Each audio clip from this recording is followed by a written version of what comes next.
Chegamos!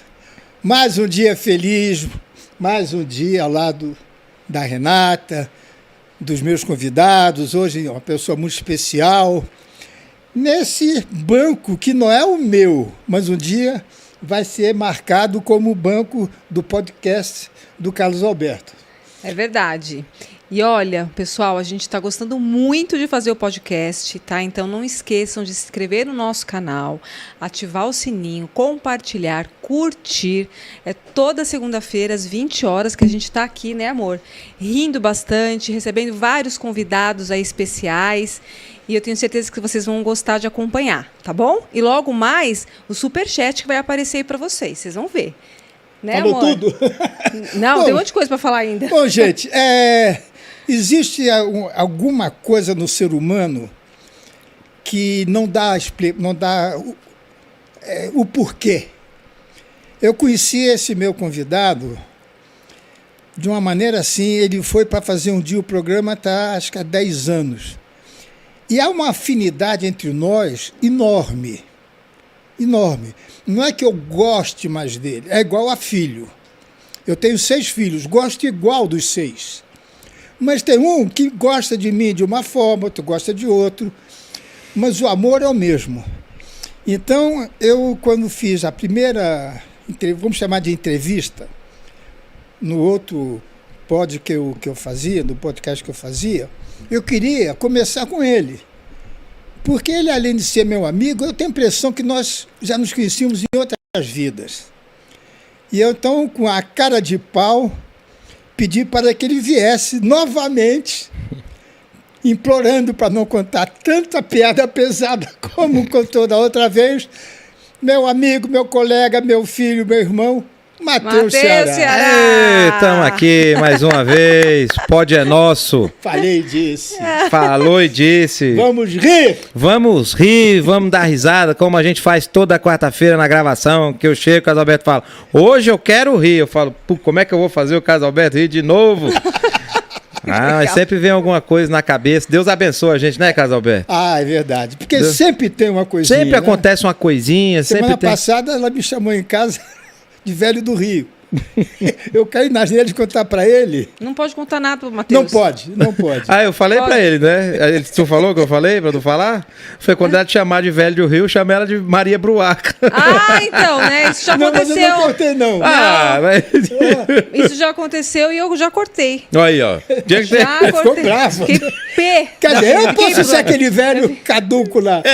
Ela não pode ser a Maria Bruaca. Não, jamais. Imagina, uma mulher bonita, bacana. Mas eu que agradeço o convite de vocês, mais uma vez, de estar aqui, a gente poder falar nossas coisas. Daqui a pouco vai chegar o lanche.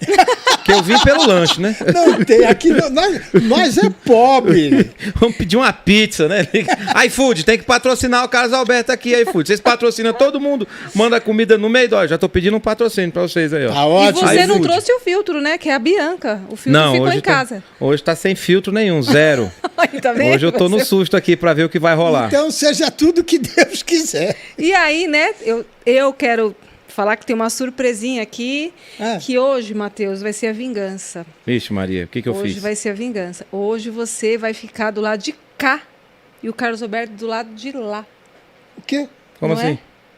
Você vai vir pra cá, pra essa cadeira aqui, ó. Você não tem vontade de sentar no banco? Tá falando sério? O quê? Tá falando sério? Então, vamos trocar? Porque a gente vai, pegar ele e fazer um monte de pergunta. Nós vamos perguntar pro Carlos Alberto? O que a gente quiser perguntar? Sem filtro. Amor, o que quiser. Amor, o que quiser. tá ouvindo? Acorda, Pedrinho. Vem pra cá então, Carlos Alberto. É verdade isso? Vai, não sei se é. Agora, se não for, você vai ver. Você vai ver só. Agora tu vai fazer. Vai pra lá, bundinha. Em casa nós conversamos. Tá vendo, Carlos Alberto? Nem aqui tu manda. Surpresas.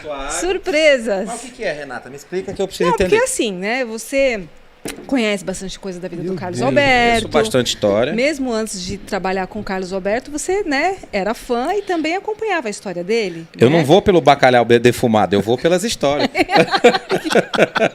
Deixa eu só explicar uma coisa pra você. Eu sou péssimo de entender piada. Não, o bacalhau defumado que ele faz. Como é que chama? Adoc? Adoc. O Adoc. Ele me chama pra já tá... Já começou. Mas que brincadeira é essa, gente? Eu não entendi. Não. Vamos lá, o que vai ser? Que vai ser? Hoje a gente vai pegar você, amor, e vai deixar você aí pra você sentir como é que é tá desse lado. E a gente vai fazer várias perguntas. Ah, nós vamos entrevistar o Casalberto. Meio que entrevistar, bater um papo, mas ele que vai ser a pessoa que vai ficar aí, vai conversar e vai contar algumas coisas que as pessoas em casa nunca ouviram. Então, que é interessante isso, porque o Carlos Alberto, ele escreveu um livro, né, agora na pandemia. Eu li esse livro. Você leu? Eu li. Então você tá sabendo. Eu sei. Como é que você leu? Poxa, Eu li esse Você livro. leu? Então Nem é meus isso. filhos Então a gente vai fazer as leram. perguntas baseadas no No livro. livro. No Quer livro comer? e também, se quiser fazer outras perguntas. As histórias do dia a dia, tudo, mas É. é bom que tu vai falar coisas que tu nunca falou em lugar nenhum. Exatamente. E a gente você está já falando vai... sério, gente? Sim, amor, tadinho. Se é pela baseada no livro, eu li o livro. Aliás, Gostou, pelo menos? Caso Alberto, se tu soltar esse livro, não vai fazer pros processos. Não, mas... eu filtrei. Se você realmente leu o livro... Eu li. Tem muitas coisas que eu falo e não digo o nome, não é? Mas não precisa, né, cara? Porque ele falou que ia fazer o livro, que realmente não ia dizer o nome de todo mundo ali, senão não ia dar certo. Exatamente. Né? Então... Ou então fazer igual, depois que eu morrer, bota. Solta o livro. Ó, uma coisa que tu fala bastante do livro, que eu achei legal, que eu não sabia, é da família Trapo. Família Trapo. Família Trapo, é legal A você Família falar. Trapo foi talvez o trabalho mais perfeito que eu fiz na televisão. Porque a gente estava na Record, naquela época que estava surgindo aquela turma toda ali, Regina, e só tinha a Praça da Alegria. E eles queriam um programa a mais de humor. E eles bolaram uma família, que era o Zelone, que era o chefe da família, o italiano, casado com uma mulher bonita. Ele era um homem rico, industrial. Tinha um filho que era intelectual e enchia o saco do pai, que estava sempre corrigindo. E a Cidinha Campos, que era fanzoca. Então, a casa deles era ao lado do prédio da Record, na Rua da Consolação. Então, ela trazia os artistas para tomar um café na casa dela. E aí tinha coisas infernais que a gente fazia. Por exemplo, a Hebe, uma vez nós fizemos ela estar de camisola. Mas quem que foi a ideia da família Trapo? Foi um grupo. Ah, O foi um Newton grupo. Travesso, isso me lembro como se fosse ontem. O Newton Travesso, que é um dos maiores diretores da televisão brasileira, ele participava da equipe A, que era o Tuta, ele, o Manuel Carlos e o Raul Duarte. O Tuta, o pai do Tutinha da Jovem O Pan. pai do Tutinho, que naquela época era bem jovem, né? Ele era o caçula dos três irmãos. E eu fazia a praça com o Jô, e fazia uma dupla com o Jô. A gente era muito amigo. Aí eles me chamaram, o Nito me chamou na porta lá do teatro e disse: Beto, você escreveria um programa com o Jô? Falei, claro. Vocês dois escrevem. Porque naquela época, cada um escrevia. Por exemplo, meu pai tinha a praça, eu tinha o programa que eu fazia com Golias, outro, entendeu? O Marcos César tinha outro. Bom, enfim. E nós começamos a escrever juntos. Nós criamos os personagens. E a loucura... Não existiam os personagens no papel, mas não existia quem ia fazer ainda. Não, já tinha mais ou menos Já fazia pensando em quem seria. pensando em quem fazer. Por exemplo, o Zelone, a gente ia colocar o Zelone, o Jô Soares, que era o mordomo. E por que mordomo? Porque ele quebrava tanta coisa na casa que ele trabalhava de graça. Entendeu? De verdade? De verdade? Não. Quebrava tanta coisa na casa, não entendi. Não, ele, o mordomo o no mordomo no quadro, papel. trabalhava de graça, que ele quebrava a louça. Golias era... Pode falar. Pode. Ah, Não, por isso. Porque desses. Eu fico imaginando quando vocês criaram o grupo de fazer a família Trapo, porque, pelo que eu conversei contigo, sempre conversei contigo na questão de escrever, você pensando quem está fazendo, Exato. é melhor para escrever. Por isso que eu perguntei se já sabia quem ia ser. Não, porque nós criamos os personagens. Ah, entendi. Entendeu? Por exemplo, o garoto intelectual, nós criamos a força de expressão, né? Era um filme do Charlie Chaplin que tinha um garoto super inteligente. Entendeu? Então eu falei, vamos botar um moleque para encher o saco do pai, porque todo pai fica zangado, fica chato quando o filho corrige. Sim. Não é? E, bom, era isso. E sabe como que a gente escrevia? Existe uma silmeira dentro da televisão. A praça, acho que é uma exceção. Porque lá não tem aquele negócio, quem escreveu o quê, quem deixou de escrever. Por exemplo, o Golias queria que eu escrevesse a parte dele. Está entendendo? O outro queria que o Jô fizesse o quê. Então, o que nós fizemos?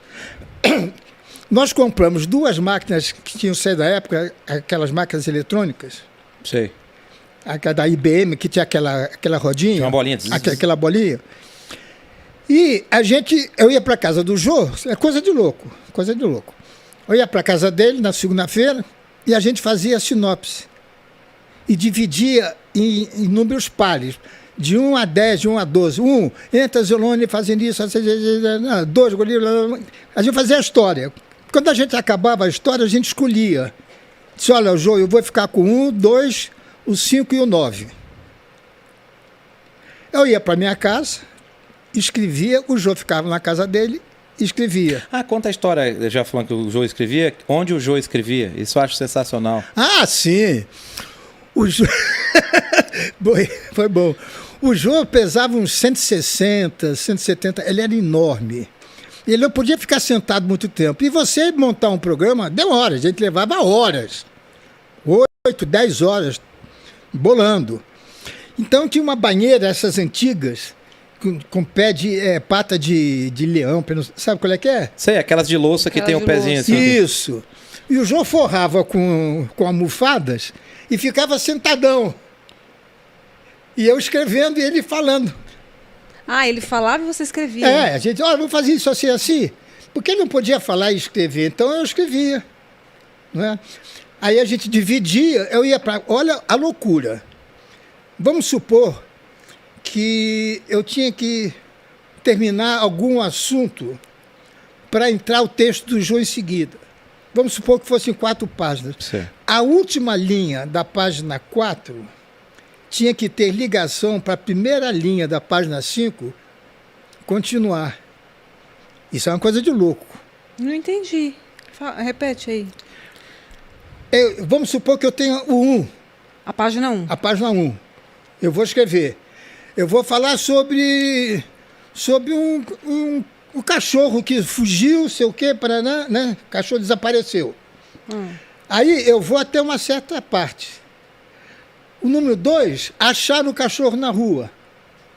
Então, de 1 a 4, eu escrevia a cena do cachorro desaparecido. Da 4 até a 6, 7, 8, o Jô escrevia o cachorro chegando de volta. Sem vocês combinarem. Não, a gente fazia isso de propósito. Eles faziam, É uma por exemplo, loucura. chegava o cachorro, tava na rua, não sei o que, na página 5 no final, e foi aí que o cachorro foi Exatamente. encontrado, ele já voltava na outra, o Jô Cada um escrevia. fazia uma parte da história. Só que combinando as duas e uma combinando, tinha que linkar com a outra. Porque ninguém... Porque senão o Golias escreve acaso. Ele queria que eu escrevesse. Porque 99% do que o Golias fez foi escrito por mim. Menos cinema e teatro. Eu digo televisão e rádio. Até na escolinha? Tudo? Tudo. Claro. Caramba. Porque poucas pessoas sabem disso. A minha profissão é de redator. Eu sou redator de humor. Não, Matheus, na pandemia, ele escrevendo esse livro que a gente está falando, ele ficava, por exemplo, pegava a tarde depois do almoço. Parecia que tinha alguém falando no ouvido dele. Ele ficava assim, ó, ele não tinha ensaiado nada, não tinha lido nada, vinha a história na cabeça e ele ficava lá. Porque nasce, a gente chama que os bichinhos vão falando aqui, né? E escreveu um capítulo. Em uma tarde escreveu um capítulo. E ia pro outro. Engraçado, né? E o mais louco de tudo é que chegou uma hora que o Jô, não sei por que razão, queria gravar em gravadorzinho as falas dos textos dele. Isso é difícil. Imagine você, nós dois. Carlos, Matheus, onde é que você esteve? Matheus, ontem eu estive lá, sei o quê, paraná, taraná. Escrever é fácil, agora você falar e fazendo um diálogo sem estar mexendo em alguma coisa é muito difícil. E ele fazia? Fazia. E a Record foi na época o que hoje é a Globo, talvez até mais. porque não tinha condições que a Globo tinha. A gente não tinha videotape. E era toda semana? A gente gravava às segundas-feiras. Não, gravava na sexta-feira. Entendi. Gravava na sexta e ia pro ar no sábado. Era pré-gravado, então. Não.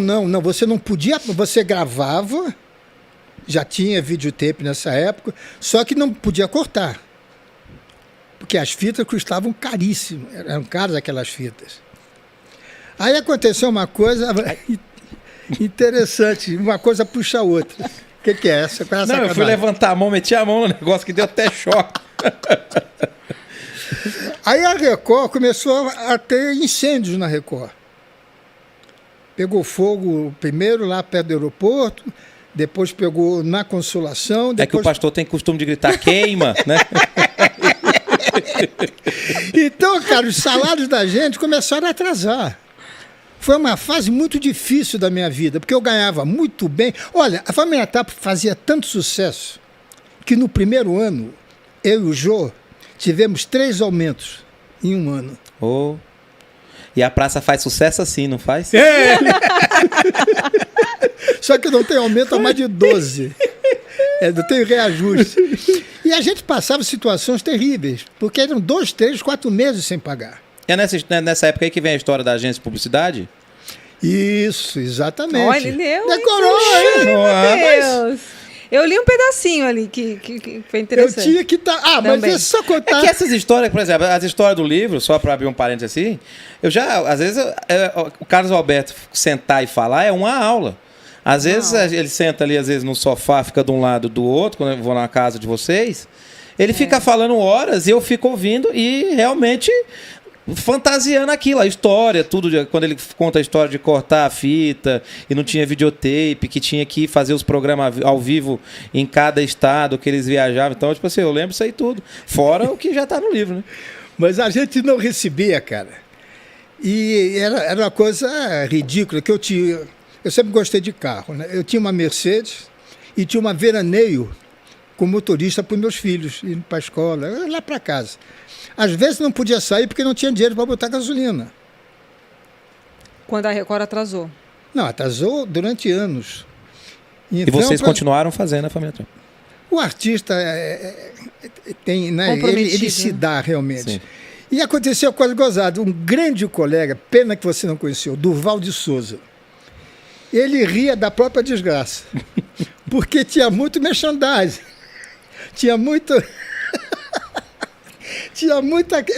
Os caras pagavam em produto. Aí o dia... Que hoje é o famoso arroba, né? Faz um arroba, recebe. Então, uma vez, o Durval... Eu, pé da vida, né? Porque, pô, com 4 filhos... Precisava da comida. Cortaram a luz de casa uma vez. Esses dias cortaram a água da turma, então não mudou muito de lá pra cá. Aí o Durval falou: Casberto, você não quer almoçar comigo? Falei, vou, o que tem? Tem 2 bicicletas e uma patinete. Que era o que vinha. Mas vocês faziam o quê? Vendia? A gente vendia. Recebia? Vocês pegavam isso? Não, eu não, porque eu tive um grande amigo que foi Fabrício Fasano. Fasano era uma pessoa riquíssima e ele me adorava. Ele fez... Nós tínhamos a mesma idade. E ele fez comigo um negócio que só um pai faz com um filho. Ele via a minha situação, ele falava: Casalberto, vamos fazer uma coisa. Diz tudo que você tem que pagar. Tudo. Tudo. Eu vou pagando. Vou pagando. Quando a Record pagar, você me paga. Olha que amigo. Isso não existe. Não existe, é verdade. Isso não existe. Isso não existe. E com isso eu comecei a ter novamente a Mercedes de veraneio com gasolina, esse negócio todo. Porque quando a Record, olha que loucura, eles só pagavam quando o título ia para o protesto. Eles mesmos davam para a gente, chamava-se nota promissória, eu acho que nem existe mais isso. Acho que não. Não. Para a gente depois botar em cartório e pagar. Uma coisa de louco. E eu precisava trabalhar também, não quer ficar só às custas de um amigo. Aí surgiu a agência de publicidade. Um amigo do meu pai, o Silva Ferreira, que é? Tô rindo dessas histórias. Aí surgiu a agência de publicidade. Surgiu. Porque ele tinha separado da mulher, ele morava no Rio, e queria vir morar em São Paulo. E ele fazia publicidade lá no Rio. E escrevia, era diretor de televisão também. E meu pai foi lá na Almap, que é o Canta Machado Publicidade, que o Alex Pericinoto era amigo do meu pai, ele era um dos donos. E eu fui junto. Aí meu pai conseguiu um emprego lá pro Silva Ferreira.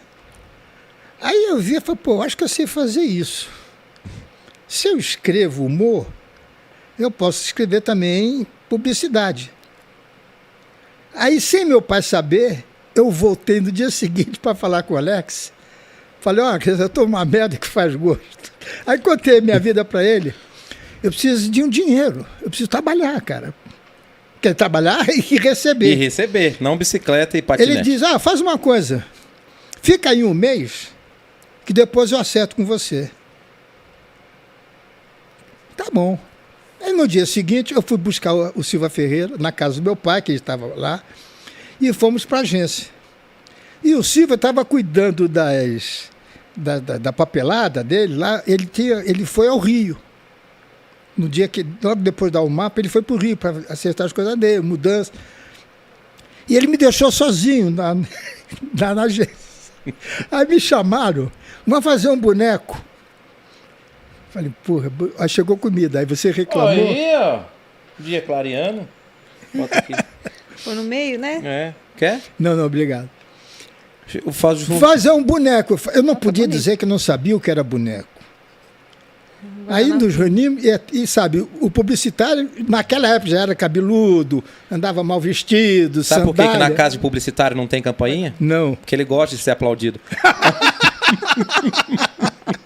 Eu ali, cara, eu falei, vou ficar calado, né? O silêncio vale ouro. Aí eu percebi que o boneco seria um piloto da televisão no jornal. Nós tínhamos que montar no jornal. Aí foi o primeiro susto. Aí surgiu... Aí lá tinha... foi muito bom que abriu a minha cabeça. Abriu a minha cabeça, porque a minha criatividade estava virada só para o humor. Você e lá tinha Banco Real, tinha VASP, tinha Volkswagen, tinha uma série... Então, era bem diversificada a nossa criatividade. E eu não sabia de certos detalhes da agência. Mandava um briefing, você sabe o que é briefing? Mandava um briefing pro Danone, que estava lançando o Danoninho. Nossa. E caiu na nossa sala, porque a gente trabalhava. Então você foi contratado ali. Depois de um mês. Depois de um mês. Não, isso que eu estou dizendo, eu já estava lá uns 4, 5 meses. Tá. Então eles aceitaram, você foi contratado. Aceitaram por causa de uma propaganda que eu fiz da Clímax, que estava lançando uma geladeira pequena. Aí você fez o... E eu fiz eu não me lembro mais. Aí tinha aquela música, Primavera, te amo. Eu botei, a primavera chegou, ela te ama. E isso me deu um pouquinho de força. Se fosse nos dias de hoje, dá pra fazer uma mulher gozando e falou, pronto, você chegou no clímax. Tão simples hoje em dia de fazer, ainda faz com funk. Pronto, você chegou no clímax. Pá, a mulher... Bom, você sabe que você já leu, né? Eu vou contar mais para eles. Chegou um briefing da Danoninho, que era para fazer um institucional. Seria em desenho animado. Eu disse, não, eu acho que é para criança. Eu vou fazer um comercial de uma criança tirando sarro do pai e da mãe. Que o pai, né? Aí eu escrevi e fui levar no Alex. Olha o meu atrevimento, porque isso quem faz é o contato, não é o criador. Aí existem os setores, né? Falei, até se desse assim, olha, faz uma coisa, você acredita? Você acredita. Então você vá lá na Danone e vende o peixe.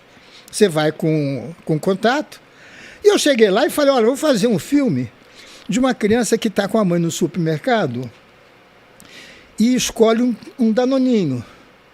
E começa a dizer para a mãe, isso aqui não é um Danoninho, isso aqui... Não, mãe, aqui no Danoninho tem vitamina A, não sei o quê, tem suplemento, não sei o quê, parará, tarará. A mãe ficou toda satisfeita. Corta, a varanda assim da casa, um pai lendo o jornal, e o filho entra com um aviãozinho. E o pai fala: "Ah, meu filho, tá brincando com um aviãozinho?" "Não, pai, isso aqui é um Phantom S5. Quer dizer, aí o pai ficou todo orgulhoso. Ficou mais de um ano esse filme passado pela televisão. Ganhou até prêmio. Caramba. Legal, olha, É verdade. Por quê? Porque eu não tinha a obrigação de saber o que eles sabiam, porque eles ficam meio engessados. Agora, só para entender a relação do Danoninho com... O que você pensou ali na hora que você fez toda essa analogia? Pensei que todo pai gosta de ver o filho inteligente. E aí com o Danoninho, que tem vitamina, ele é um... Faltou uma coisa antes. A mãe estava com um cavalinho, ele estava com um cavalinho na mão. Agora que eu estou me lembrando, ele chegou no supermercado com o cavalinho na mão. Aí a mãe perguntou: "Você quer que eu segure o seu cavalinho?" Ele disse: "Não, mas isso aqui é um equino quadrúpede, um mamífero." Começou assim. Aí depois veio... Aí depois vem o Danone, depois vem o... E eu acho que a parte principal também é pôr humor, né? Porque eu acho que naquela época não tinha tanto humorista exatamente colocando humor nas propagandas, eu acho. E em publicidade, já que você está falando em publicidade, já na época das vacas gordas, eu já na Globo... Você leu aquela parte da Globo? Dos Trapalhões? É. Sim, li. É o seguinte, o aumento lá era de 2 em 2 anos. Eu tinha renovado o contrato com o Boni e eu tive que sair de onde eu estava, do apartamento que era do Renato Aragão, e tinha que alugar um apartamento, porque eu já estava morando no Rio. E o aluguel era muito caro, era 25 mil cruzeiros o aluguel desse apartamento, que era em frente ao Fênix. E eu falei: "Puxa, não vou pedir aumento." Aí eu fui falar com o Bono, assim. Disse: "Não, vou fazer uma coisa. Teu contrato é de redator e ator. Eu vou te dar o cargo de diretor. E você passa a ganhar esses 25 mil para ficar tranquilo." Aí eu fui. Aí o diretor pensa no mau caráter. Pensou. Ele era muito pior. Ele não me deixava fazer nada. Nada. Ficava do lado ali, ele não dizia nada. Um dia, aparece o Bud Spencer, era um cowboy italianão, 2 metros de altura, forte. Bud Spencer, e como é que era o outro que fazia com ele? Eles faziam vários... Era italiano, bonito, olhos verdes, louro. Fizeram, acho que o dólar furado, se eu não me engano. E eles vinham fazer os Trapalhões. Iam fazer uma briga lá, ele estava no Brasil. E ele fala português fluente, o Bud Spencer. Exatamente. Só que ninguém sabia disso. Ninguém sabia disso. É que você leu o livro. Eu li. Que é isso? Aí, o Bud Spencer, não sei se você lembra nessa época, ele fazia ele mais um outro cara, que ele fazia um filme sempre de porrada. Eles brigavam. Só que ele já trazia... Era um show dele, eles traziam figurantes com eles, tudo. Era um show que corria o mundo. E foram fazendo os Trapalhões. Era o Telecat? Não era o Telecat o show deles, era o... Não. Vou lembrar, até o... Bom, aí, no dia que o cara veio, eles chegaram, eu quase falei o nome dele, o fulano, o diretor, falou: "Carlos Alberto, olha, eu tenho que ir em casa, que minha filha está com um problema, você dirige isso para mim?" Falei: "Claro, era tudo que eu queria." Aí eu fui para o camarim do Renato e eu vi que os dois estavam falando português. Que ele era casado com uma pernambucana, morou 9 anos em Recife.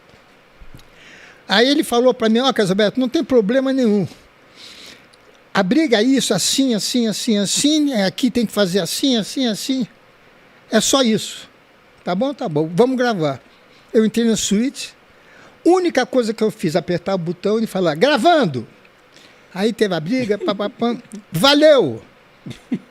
Só isso. E tinha uma pessoa em pé do lado, e não entra ninguém na suíte, né? Esse cara deve ser importante para estar ali. Ele falou: "Ah, Carlos Alberto, eu não sabia que você dirigia os Trapalhões." Eu falei: Você viu. Você viu a marcação que eu dei. É o seguinte, é que eu vim aqui ao Rio convidar o Renato e os Trapalhões para fazer o lançamento da Todinho. você não quer dirigir? Eu falei, quero, claro. Cara, aí ele disse, então amanhã você vai... Eu morava em São Paulo ainda nessa época. Você vai lá na McNair, era a maior agência também, enorme, americana, McNair, que a gente acerta tudo lá. Aí eu vim para São Paulo, fui lá, ele me deu uma grana que você não faz ideia. E me deu o briefing. Deu o quê? Briefing. Me deu a história. Briefing. E marcaram o dia da gravação. Eu nunca tinha entrado no estúdio de cinema. Seu pai já sabia disso? Hã? Seu pai sabia disso? Não, ele tinha morrido já. Ah, ele já tinha morrido. Não, já tinha morrido. Ele e minha mãe. Aí, falei, e agora? E agora, José? Porque ali realmente tu ia ter que dirigir, marcar não, porque câmera, dirigir televisão é uma coisa. Tem 6 câmeras. Vai. Tem 3 VTs, né? Em 3 câmeras tem VT. Você vai na edição, você brinca. Lá não, lá é aqui, iluminação. É igual cinema. Iluminação aqui, para, vira lá, iluminação aqui, né? Vira tudo. É um trabalho. Tem direção de fotografia, tem tudo junto. Completamente diferente. E o meu grande amigo foi o cara que me ensinou a dirigir, inclusive. Era o Carlos Manga. O Manga. Carlos Manga era um mestre, um deus da publicidade, do cinema, o cinema brasileiro, aqueles filmes de Oscarito. Ele era muito meu amigo, muito. Aí eu falei, Manga, eu tô ferrado. Fui lá, ele tinha uma produtorazinha. Falei, tô ferrado, aconteceu isso, assim, assim, assim. Ele me chamava de Carlota. Carlota, não tem erro. Ele pegou um papel, cara, desenhou tudo para mim. Você vai pegar essa câmera, fazer isso, assim, assim, depois você faz assim, pega uma de cima, pega uma geral e ponto final. Aí eu fui pro hotel, pega aqui, pega ali, levei um papelzinho, sabe quando? No dia seguinte, eu entrei no estúdio, puta de um estúdio, né? O cenário estava lá. Bom, vamos lá. Aí já falei, cantando de galo, né? Ó, o barulho do silêncio! Decorado. Olha aí! Fiz pam, pam, pam, pam. Vim para São Paulo para editar. Para ver, editar não, ver o cara editando. Quando eu olho assim, tinha um balcão com três cadeirões esses altos, e de repente mudou, mas nesse negócio de virar, só tinham duas cadeiras. Não deu conte. Não deu. Só que isso, eu já tinha recebido o meu dinheiro e eu tinha que entregar no dia seguinte o filme. Amor, pronto. Explica essa parte que eu não entendi nada. O quê? Essa continuação. Porque deu conte. O que é conte? Continuidade. Continuação. Quem vai assistir isso não vai entender. Você sentou, era para sentar a pessoa e não, porque, por exemplo, quando eu estou gravando aqui o Renato, tá? Ali atrás tem 3 cadeiras. Tá. Ou, por exemplo, tem esse copo aqui agora. Isso, tem esse copo. Na hora que eu estou gravando o Mussum aqui, aparece também, porque era um barzinho, só tinham 2 cadeiras. Coisa de segundo. Porque depois já mudou. Mas o cara é editor e o cara é profissional. Ele falou, e agora? Eu falei, seja tudo que Deus quiser. Vamos torcer para os caras não perceberem. Aí começa a chegar americano. Nunca vi tanto americano junto na vida. Eu tremia que nem uma vara verde. Aí na hora, o cara ligou. Na hora que era aparecer a cadeira, eu dei uma tossida. Todo mundo... Mas vou ver de novo. E vi de novo, eu não sabia o que falar. Bom, viram umas 10 vezes, ninguém percebeu nada. Sabe o que aconteceu? Me convidaram para fazer o segundo filme. Aí tu trocou o Didi, né? Na hora, não, se deu certo aquele primeiro na Conte, vamos pôr o Didi em todos. Mas foi uma experiência muito grande, porque eu sou muito cara de pau. Eu não tenho medo de... Você me conhece. Eu conheço. Eu não tenho medo de trabalho. Eu não tenho medo de trabalho. E você dirigiu o programa Os Trapalhões? Eu fui co-diretor. Ah, você foi co. Porque eu só fui realmente ser diretor quando o Manga assumiu a direção dos Trapalhões. porque ele disse, eu só vou dirigir se o Carlos Alberto ficar comigo. Eu só vou fazer o palco, mas não, vou fazer estúdio. O resto é o Carlos Alberto. Isso Então, era na TV Tupi. Não, na Globo. Na Globo já. Na Globo. Isso foi na Globo. Então você pegou a experiência mesmo fazendo. Fazendo, apanhando. Apanhando. Porque tem aquela história da TV Tupi.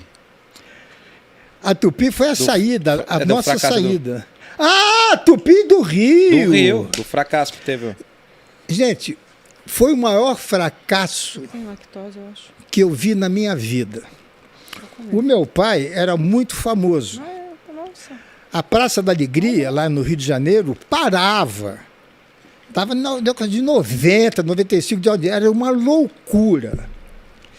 Meu pai foi fazer uma viagem em lua de mel de 25 anos, bodas de prata, com minha mãe. Ele ficou quase 3 meses viajando.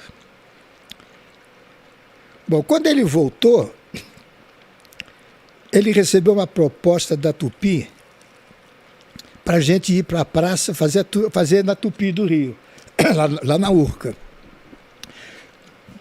Apenas puseram um 0 a mais no nosso salário. De cada um. Meu pai ganhava 70 mil cruzeiros na TV Rio, foi ganhando 700. Golias ganhava 30, foi ganhando 300, eu ganhava 20, foi ganhando 200. Meu Deus. Não, é uma loucura. Isso hoje seriam milhões. Seriam 2 milhões, 3 milhões. Seria um Faustão da vida. A Tupi era tipo a Globo. Não, era muito maior. Naquela época, a Tupi era a maior rede do Brasil.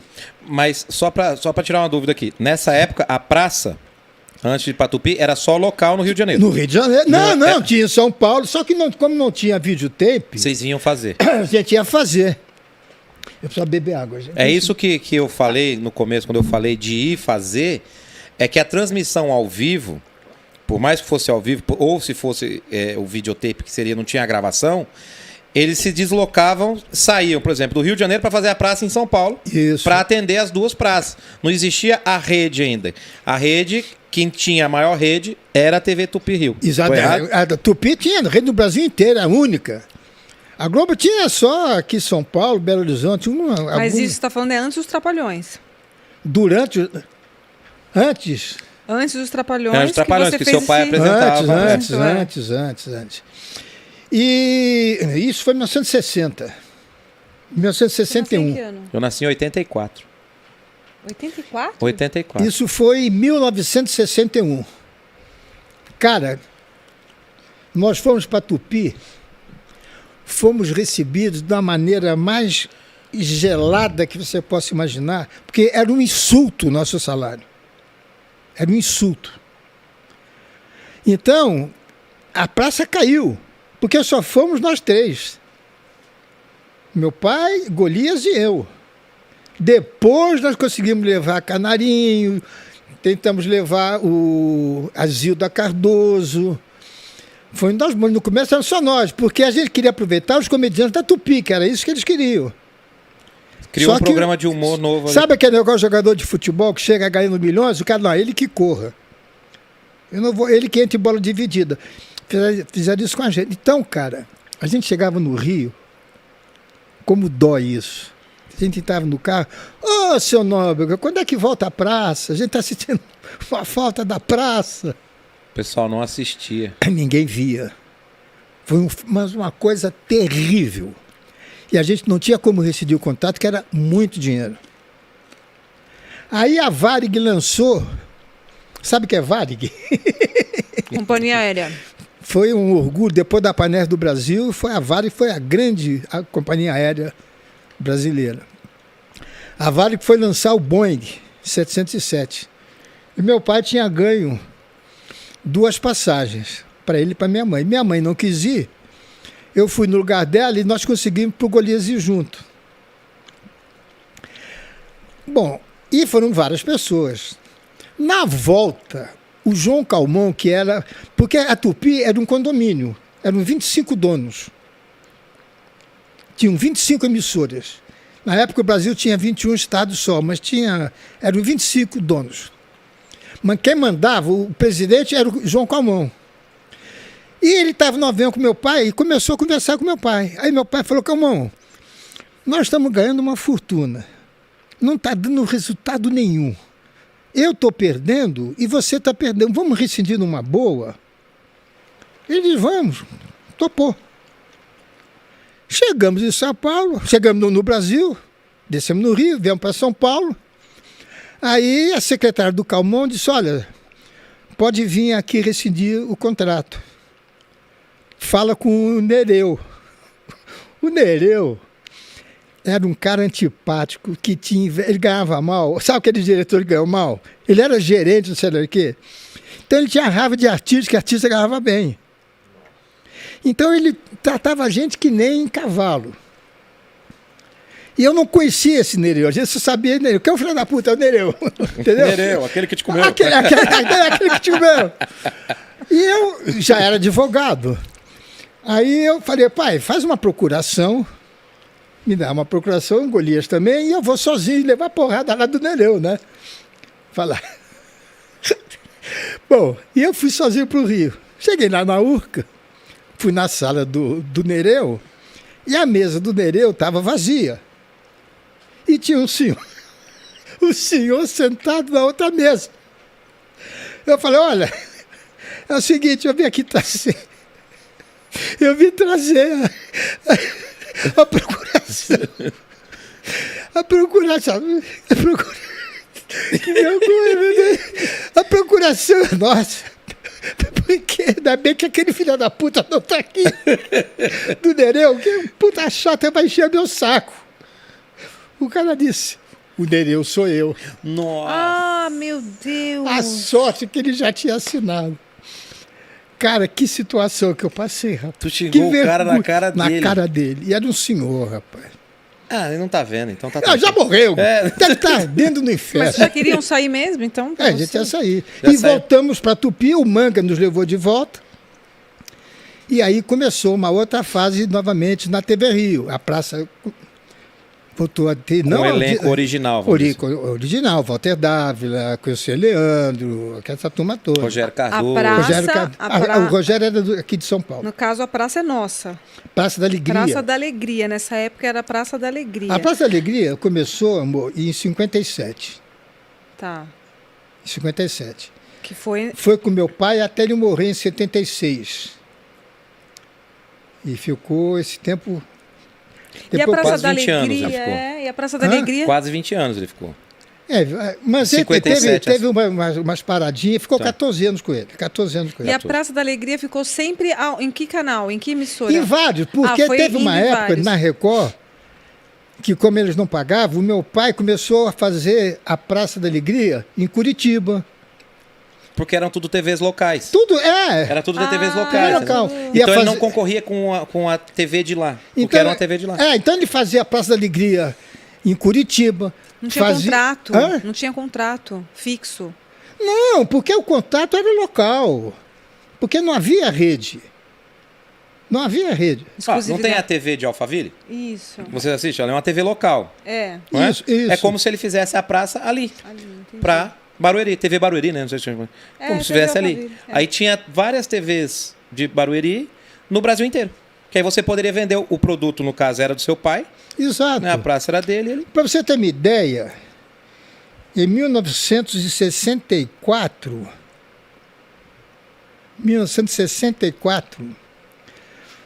o Silvio queria passar o carnaval no Rio. E eu odeio o carnaval. Só que o Silvio tinha um Impala do ano. Aí ele falou, Carlos, eu pago tudo. A gente vai para o Copa. Eu quero ir no Teatro Municipal, quero ver o show, o carnaval no Municipal. Eu pago tudo, fantasia. Falei, você leva teu carro? Falei, você leva, eu vou de avião. Que eu tinha paixão por automóvel. E o Impala era o que é uma Ferrari hoje. Para você ter uma ideia, 64. Quando eu entrei naquela subida do teatro, o Paulo Celestino, que estava entrevistando, veio me entrevistar e não sabia quem era o Silvio Santos. Nossa. E o Silvio já era conhecido. Pô. Só que no Rio de Janeiro não, porque não tinha televisão. Ele era conhecido do rádio, o Peru que fala. Mas ele já era do baú? Não. Já estava, já. Porque ele foi conhecido como o Peru que Fala e o Homem do Baú, O né? Homem do Baú. O Homem do Baú. Mas ele já, o Carioca não conhecia. Olha. Que louco E com esse isso, né? negócio de viajar, isso foi em 64, foi um ano duro pra gente. Eu não podia fazer a praça. Por algum motivo, eu não podia ir. Talvez pode ter que dar lugar de alguém que precisasse. Bom, enfim, eu não podia ir. O que é que eu fiz? Eu fazia escolinha com Golias. Só que era uma escolinha diferente. Era Golias de aluno, uma aluna burro, uma aluna inteligente e o professor. Então nós viajávamos toda semana. Eu gravava a Praça da Alegria na terça. Na quarta eu ia para Porto Alegre fazer a mesma escolinha com as meninas. Na quinta. Na sexta a gente chegava em Curitiba, fazia a mesma escolinha e eu tinha que voltar para São Paulo para escrever a Família Trapo. Que era no sábado. E você já tinha os 4 filhos? Tinha, os 4 filhos. 64... Não, só tinha Marcelo. E nessa época... Tinha o Marcelo, o Beto e o Marcelo. Nessa época tu não era diretor da Globo. Não. Foi ser depois. Isso pra gente poder colocar a ordem cronológica, a gente contou a história da Globo e agora voltou na época da Praça Viajando. Porque nessa época do filme dos Trapalhões, essa parte toda, tu era diretor da Globo. Eu nunca tive participação nenhuma. No filme? Não, nunca. Não no filme. Eu falo diretor do filme, que eu falo do Todinho, dessas coisas. Sim. Isso já é tu diretor da Globo. Isso já é na época das Vacas Gordas. Sem estar na praça, sem nada. Aí já tinha videotape. Você estava na Globo nessa época dos Trapalhões, que você fez esse negócio. O Renato me levou. Mas tu foi pra Globo não pra ser apresentador, nada. Foi pra ser diretor e artista. Não, ser redator. Redator. Entendi. Aí depois você saiu da Globo. Primeiro, isso foi em 1976. Isso eu já contei várias vezes. Que o Renato se aborreceu com o negócio lá, falou, e eu estava dirigindo lá na Tupi de São Paulo. Ele falou, Carlinhos, estou indo embora. O estou indo embora, eu pensei que ele fosse embora, eu não gravo mais hoje. Aí no dia seguinte ele ligou para mim, Carlinhos, vem aqui, ó, Rico, você está na Globo. Falei, como estou na Globo? Não. Eu vou assinar amanhã, eu quero que você esteja comigo. E a única condição que eu fiz foi trazer você. Porque eu escrevia quase que o programa inteiro e fazia a redação final. Esperto. E tem vídeos teu atuando também. Tem vídeos teu atuando nos Trapalhões. Tem o Marcelo também. Agora você não... A minha coragem, a minha cara de pau. Eu era diretor da Tupi, de São Paulo, que gerava a programação para o Brasil inteiro. Eu achava que sabia tudo de televisão, que eu era o bom. E o Boni começou com meu pai, acho que todos já sabem disso, o Boni já contou. Eles eram muito amigos. E eu disse, Boni, eu não posso ir aí assinar o contrato, porque eu sou diretor da Tupi, os caras vai chamar atenção. Se não, vem às 11 horas da noite não tem ninguém. Então eu fui para o Rio. Às 11 horas eu cheguei lá na Globo e eu estava numa merda que fazia gosto, porque o meu pai tinha morrido e minha mãe estava em doença já em terminal. E o Silvio pagou tudo na doença do meu pai. Tudo. Não gastei um centavo. Ele dizia, você paga com o teu cheque e me diz na hora que a Zilda deposita na tua conta. E nunca pediu recibo. Só que eu não queria fazer isso com o Silvio. Quando meu pai morreu, eu não queria que o Silvio fizesse com minha mãe. Mas eu queria dar para minha mãe a mesma tranquilidade que o meu pai teve com o dinheiro do Silvio. Então, quando meu pai morreu, ele tinha 2 carros. Eu vendia um carro mês, dava para viver uns 3, 4 meses e tal, e foi indo assim, porque a mamãe morreu logo depois, coitado. Aí, eu precisava de... e a Tupi, eu não ganhava com o diretor. Eles fizeram uma chantagem comigo. Tinham 3 programas de humor. Eu escrevi os 3 e eu me escalava nos 3. Na Tupi? Na Tupi de São Paulo. Para receber 2 com a condição de ser diretor de graça. Coisa tremendamente amadora, antiprofissional.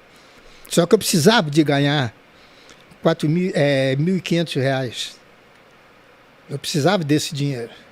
Por semana. Um quebra-galho. Um quebra-galho, assim. Não, era a minha sobrevivência. E os carros. Porque eu também tinha 2 carros. E eu vendi primeiro os 2 do meu pai. Então, mas aí nessa época que você... que seu pai ficou doente, que seu pai morreu, que depois veio a sua mãe. A praça parou, a Praça da Alegria. Parou. Não, parou antes, bem antes. Porque ele ficou quase um ano. Ele ficou um ano fora do ar. Um ano fora do ar. E aí a Praça da Parou, Alegria... a Aí praça você achou parou. que a Praça da Alegria ia acabar? Ia acabar. Ia acabar. Porque a gente sabia que ele ia morrer. Tá, e depois que ele morreu, como é que foi essa volta de... Não, acabou. Não, aí teve a praça é Não, nova. mas tem... Não, mas tem... Deixa eu só terminar Tá. esse negócio aqui. Porque negócio de Covid me deixou a cabeça bem embaralhada. Mas fica tranquilo que eu te Eu puxo tinha aqui. que ir ao Rio falar com o Boni. Certo. Como eu era diretor da Tupi, eu tinha o salário de todo mundo na minha gaveta, sabia? Né? gente. E o maior salário era da Eva Vilma, que ganhava 25 mil cruzeiros. Isso eu fiquei sabendo. Eu ganhava 12.500 de cachê. Exatamente isso que eu ganhava por mês. Cheguei lá com o Boni, conversamos, matamos saudades, falei da doença da minha mãe, coisa do meu pai, Aí ele disse, bom, quanto é que você ganha? Falei, 25 mil. Assim. Mas eu falei tão em cima que ele acreditou. Ele falou, não, porra, isso aí é pouco, é muito pouco. Aí me deu 60 mil reais. Com essa minha mentira, eu ganhei tudo isso. Cara, eu não queria assinar, eu queria contar para minha mãe o que estava acontecendo. Assinamos o contrato, 00:30, 1h, fomos jantar. O Boni ficou comigo até às 4h da manhã. No Rio. No Rio, lá no Leblon, no região do Leblon. À 1h da manhã eu liguei para minha mãe. Mãe, acabaram os nossos problemas, mãe. Eu vou ganhar 60 mil por mês, mãe. Que delícia. Pô, foi uma alegria danada. Mas logo depois ela morreu. E o Boni foi tão generoso que ele não sabia, claro, desses 25 mil. Ele disse, olha, você não pode ganhar mais do que o Max Nunes. Max Nunes era assim, o mestre da redação de humor. Ele era um médico cardiologista e um tremendo de um... Médico cardiologista? Médico cardiologista. E ele trabalhava como médico. Mas escrevia como ninguém. Ele era o cara. O guru da... Ele era o guru, era o mestre. E então, então vou fazer uma coisa. Você vai ganhar 40 mil aqui, que é o quanto ele ganha, e eu te pago 20 em São Paulo. E você continua trabalhando em São Paulo para receber esses 25 da Tupi. Tadinho. Só que 2 dias depois ficaram sabendo. Na Tupi. Na Tupi. E ele tá sabendo agora. E aí tu ficou quantos anos na Globo? 11 anos. 11 anos. Nesse teu período de 11 anos, voltou à praça. Voltou à praça. Mas antes... Não, deixa então contar a minha entrada na... Isso, você está até cansado, coitada. Não, depende de tá qual entrar. Cheia de... Tem bastante história que você já contou que eu já sei, mas tá no livro, né? Isso que você está falando tá no livro, né? Tá. Quando eu fui para a Globo e eu vi, por exemplo, na Tupi de São Paulo, eu tinha 2 ilhas de edição. Num corredor de jornalismo que o Boni me mostrou, tinha mais ilhas do que a Tupi no Brasil inteiro. Eu comecei a ver o que era a Globo, eu falei, Deus do céu, onde é que eu me meti? Mas eu não podia dizer que eu não sabia. O que é que eu fiz? Como eu só tinha que voltar a trabalhar na Globo, começar a trabalhar em janeiro, e a minha família era do Rio, eu passei a ir para o Rio e ia para a Globo ver os meus amigos que começaram comigo. Só que esses meus amigos eram o Walter Clark, era o Daniel Filho, era o Biratã, era a nata da Globo. O Bira, por exemplo, ele era a câmera da TV Rio. O Mário Lúcio Vaz, que era assim, o terceiro homem da Globo, era a qualidade global, a tal qualidade global, era ele quem?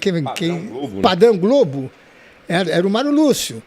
Ele era diretor de TV da praça. A gente saía depois para jantar E a gente levava porque ele ganhava mal, tal. A gente rachava, eu golia. Então essa turma já era cobrão, né? E eu comecei a visitar. Eu ia, por exemplo, ver o Daniel dirigir. E eu ficava, meu Deus do céu. Ele dizia, aquilo lá não, aquilo lá está sujo. Eu falei, o que está sujo ali? Mano? O sujo é alguma coisa que tá demais. E essas coisinhas eu não percebia. Porque a qualidade do equipamento da Tupi era infinitamente menor do que o da Globo. E eles estavam... Eu nunca te perguntei isso. Vou te perguntar aqui agora, aproveitar que estou com esse poder de te perguntar isso. O que diferencia a Globo das outras emissoras é o padrão? Ou é realmente que tinha muito mais dinheiro que todas as outras e saiu à frente de todo mundo? As duas coisas. Primeiro que a Globo tinha uma equipe maravilhosa. O Walter Clark levou o Boni para a Globo. Então ele cuidava da parte de publicidade. Ele era uma espécie, vamos dizer assim, o presidente era o Dr. Roberto, mas ele era o homem mais importante. O Boni cuidava da programação. A parte de entretenimento era o Globo.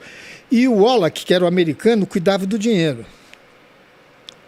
Quando surgiu a Revolução, tiveram que tirar o Wallach, que ele não podia ser dono de televisão, porque não pode, estrangeiro não pode ser dono. Aí, não sei lá o que aconteceu, que ele se afastou, e a Globo começou a fazer programas populares. Botava o Chacrinha, Desi Gonçalves, e aos poucos ela foi aquelas novelas bem chamadas de mexicanas, né? Aquelas novelas bem dramáticas. Que eram as rádios novelas que foram para a televisão, não é isso? Exato, as novelas de rádio foram para a televisão. Sim. E aos poucos o Boni foi limpando, foi botando gente. O Boni era um funcionário. Boni era... Era o braço direito do Walter Clark. Walter Clark, que era abaixo do Dr. Roberto. Mas quem mandava era o Boni. Era o Boni. O Walter era o bom vivão. É que, pelo que eu entendi ali, a Globo sempre trabalhou muito bem em núcleos, né? Não, um núcleo não... E a Globo investe em profissionais. Ele investe em profissionais. Entendeu? Lá, essas coisas que eu aprendi, não é um só dirigindo, não. É uma equipe. E a equipe tem força. Tá entendendo? Aquelas reuniões deles lá são reuniões realmente para valer, cara. Eles cortam qualquer um, não tem... Profissionais mesmo. Por exemplo, a Record, os artistas eram os importantes. A Globo, o importante é a Globo. O staff. Eu me lembro que o Tarcísio Meira fez uma novela que era dirigida pelo Walter Avancini e houve um problema com ele, não sei o que aconteceu, ele teve uma briga. Tiraram. Ele estava numa lancha, a lancha explodiu, o personagem. Ah, tá. Cortaram o pique do cartaz que ele sempre foi. Ele foi um fundador da Globo. Cortaram. Depois voltaram, quando ficou tudo... Que o Avancini era muito genioso. Ele era genial e genioso. Ganhou prêmios internacionais. E com isso aí, eu fui aprendendo. Eu ficava vendo eles trabalhando e fui aprendendo. E o Manga atrás de mim, sempre me ensinando. Olha, isso assim, assim, assim, assim. E com isso aí... Você foi para filme e teatro? Você fez filme e teatro também, não? Não. Teatro eu fiz depois. Teatro Teatro é quando eu vim para o SBT. Ah, tá. Eu escrevi 2 filmes, que eu não me lembro mais. O nome. Um era uma Viciado em C? O Viciado em C? Não. Que isso? Estava no livro isso? Não pode falar. Mas na Globo eu tive, por exemplo, o meu começo na Globo foi terrível. Porque eu não era como eu sou hoje. A Renata, essa semana, ouviu coisas... Nossa, Matheus, esse final de semana no sítio, ele vai te contar para você falar na praça. Fiquei sabendo da outro lado do Carlos Alberto, sabe? A Bel tá aqui. Sabe o Beto? O lado bravo? Sabe o Beto, meu filho? Sei. Imagina o Beto com poder. Nossa. O Beto sendo diretor pra sempre. Eu falei pro Carlos Alberto, acho que só ele não tinha os chifres, o Carlos Alberto, naquela época. Porque, Mas isso na Globo. Eu te pergunto isso na Globo? Não, pode perguntar. Porque chegou um momento que tu foi diretor... Da Tupi? Da Globo e do SBT junto, não foi? Não teve esse momento? Não. Eu da Globo eu fui pro SBT. Com o programa? Com o programa. Mas foi diretor artístico do SBT também? Não, fui 14 anos. E nesse meio tempo não foi alguma coisa junto com a Globo, não? De mexer nos horários? Não. Mas aí quando que voltou a praça? Porque aí seu pai faleceu. A praça voltou comigo. Aquela história da Band, que você... Porque chega uma hora... Não que a amizade tenha terminado, pelo contrário. Amo o Renato Aragão, adoro, tenho o maior respeito com ele. Você sabe disso. Sim. Mas eu já não era mais o Carlos Alberto que ele queria. E eu também não estava aceitando ser o Carlos Alberto que eu era. Tá entendendo? Porque uma vez disseram para mim assim, você ganha bem por causa do teu pai. No dia que teu pai morrer, você vai ficar desempregado. E eu, uma vez, dirigi a emissora que ele trabalhava. Entende que eu era chato. Porque eu sempre acreditei em mim, Matheus. Eu sempre acreditei em mim. Quando eu fui para a Globo, o medo que eu estava de errar... Você sabe que você agride com medo de apanhar, não é? Sim. Isso não é, doutora? O ataque é a melhor defesa. A terapia fala isso. O Augusto César Vanucci era o cara... Todos os grandes shows eram feitos por ele. Todos os Roberto Carlos da vida eram feitos por ele. Por quem? Qual? Quem que é? Augusto César Vanucci. Ah, tá. E ele foi dirigir os Trapalhões. E ele ele botou o Renato de smoking. E ele disse, não, o Renato é um palhaço que não pinta o rosto. Renato tem que ser os Trapalhões. Vocês estão trazendo a gente para fazer o que a gente está ganhando de vocês na Tupi. E acho que ele não gostou muito, porque ele começou a bater de frente comigo, ou eu batendo de frente com ele. Só que um dia, nem tinha ainda estava começando, tinha uns 2 meses de programa. Eu escrevi um quadro que era para passar dentro de um avião. Só que eu imaginei o que eu faria na Tupi. Só que ele queria alugar num avião. De verdade? Não, porque a Globo é assim. Você não faz um cenário de trem. Eles alugam um trem. Essa é a diferença. Entendi. Eles não, entendeu? Eles vão para o Pantanal, vão filmar lá. Eles fazem um negócio real. Real. Aí... Eu comecei a discutir com o Vanucci, ele deu um tapa na mesa. Cara, foi para mim. Aí eu soltei os cachorros em cima dele, chamei ele para brigar lá fora, enfim, fiz uma canalice, fui um cafajeste. Fui um cafajeste. Saí de lá, fui direto para casa do Chico Anísio. Falei, Chico, estou fodido, cara. Briguei, chamei o cara para brigar. Eu ia bater nele. Ele falou, você brigou com o maior bom caráter que você conheceu na tua vida. Eu falei, imagina. Espere um pouco. Aí eu comecei a evitá-lo, ele não falou nada, eu também não falei nada, só que eu não ia nas gravações, porque eu não queria bater de frente com ele. Um dia nós chegamos juntos. Chegamos juntos lá na Casa 50, onde tinha as produções. Ele falou assim, olha, preciso falar com você. Falei, vai ser agora, né? E depois que esfria, você não quer brigar, você só briga de cabeça quente, não é? Falei, começar a brigar agora, ridículo, não é? Vem cá, entrei na sala dele, que merda você está querendo fazer da tua vida? Falei, como? Seu pai, meu pai tinha morrido. Eu não sabia que o Vanucci tinha um centro espírita, lá em Duque de Caxias. Isso você estava onde? Estava na Globo. Na Globo. 3 meses de Globo. Seu pai mandou dizer para você não fazer o que você quer fazer. Eu digo, como? Aí ele contou. Eu falo, qual é a meta que quer fazer? Não, Vanucci, você é o cara que manda na linha de show e eu não vou admitir que você ou ninguém grite comigo, cara. Não vai gritar comigo.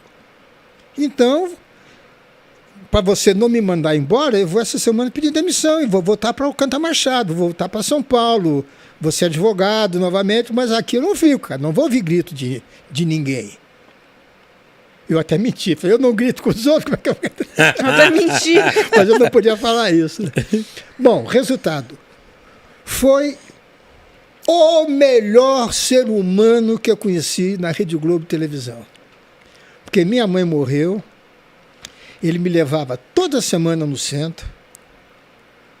Aí eu ficava no hotel lá no Leblon. Aí a gente chegava lá, 1h30, 2h da manhã. Ele parava o carro ali naquela subidinha. Ficava comigo até o dia nascer, falando.